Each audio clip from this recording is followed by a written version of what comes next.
Howdy. So it's my second day back at training since my fight last Thursday, and we drove back right after the fight actually. So we went back to the hotel and got everything out of it and drove all through the night. It's like a 4.5 hour drive back from Karat, so we got home at like 4:30 in the morning. I didn't sleep very well after that, but I had all of Friday, Saturday, Sunday just to kind of rest, and I took my fight medicine. I was doing hot and cold pools to try to get my inflammation down, stuff like that. Fighting people bigger, one of the things that I forget for some reason, every fight I forget this, that when you fight people who are much bigger than you, there's kind of an overall pain soreness that happens just from wrestling against someone so much bigger.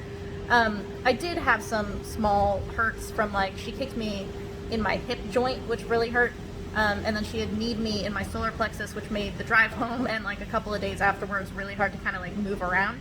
But that healed up pretty fast. I've actually had that one time before. And it's pretty similar. It takes maybe 3 to 4 days because it's not actually a bone bruise. It's just an impact to, I think, the cartilage of my sternum. But so I thought that I'd given myself quite a bit of time to rest and recover since I had all those days, Friday, Saturday, and Sunday to rest.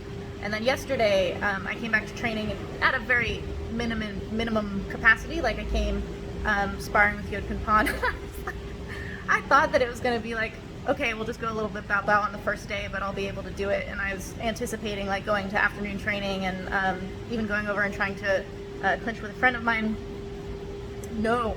In the morning when I got up, I was really sore, and I did a stretch, not even a yoga stretch, a purposeful kind of just one of those waking up stretching, and I pulled something in my back in the morning when I woke up, and I was like, oh, this is gonna make everything much harder. So yesterday I just sparred with Yodkin Pond, went pretty light, and then kind of tried to rest a little bit more the rest of the day. I went and I got a massage, and that helped a lot. Today is my second day back. I'm here waiting for Yodkin Pond to come so that I can spar with him. I did pad work this morning, so I'm less sore than I was yesterday. I'm actually surprised that I don't have more pain on my shins or the tops of my thighs where I have quite a few bruises and stuff. I thought that would hurt, kneeing the bag and kneeing pads and stuff, but it wasn't so bad. So basically trying to kind of slowly wade back into training, doing a little bit more every day, making sure that I'm still kind of pushing myself, but not in a way that's going to throw me backwards. And this is something that the reason I'm doing this vlog is that I was thinking about what it means to be gentle with yourself, right? So I'm trying to be gentle with myself in coming back to training, and what that doesn't mean is oh, that's hard, so I'm not going to do it, or oh, that hurts, so I'm not going to do it. I am pushing myself, I am doing things that are uncomfortable, and I'm trying to kind of just push on that outer edge to do a little bit more than what's comfortable, but not, hurt myself. And I was thinking maybe it's a little bit more this modern concept of gentle parenting.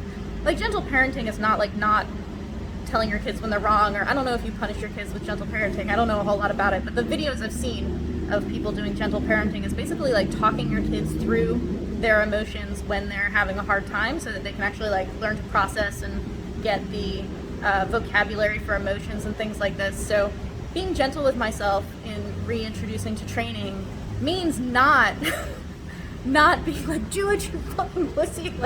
I'm actually not motivated by those kinds of things. I really admire David Goggins, but I'm not motivated by talking to myself the way that he talks to himself.